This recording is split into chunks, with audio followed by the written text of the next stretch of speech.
आइल मोहर में नैना उलड़ले बिया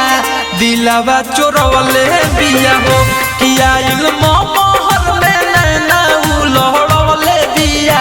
दिलवा चोरवले बिया हो कि अपना सपना में हमरा के सहजवले बिया दिलवा चोरवले बिया हो।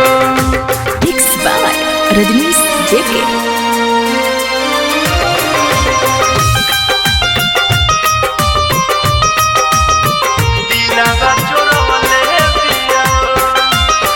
पहिले नजरिया में बस गइल बिया का कहिया दाबारे जच गइल बिया का कहिया दाबारे जच गइल बिया पहिले नजरिया में बस गइल बिया का कहिया दाबारे जच गइल बिया किया रे पागल दिलवा चोरवले बिया हो कि आइल मोहर में नैना उलड़ले बिया दिलवा चोरवले बिया हो।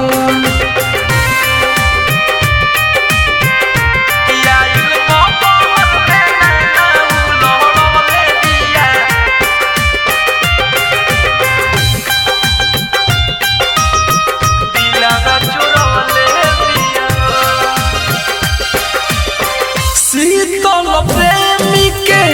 उड़ल बनिंदिया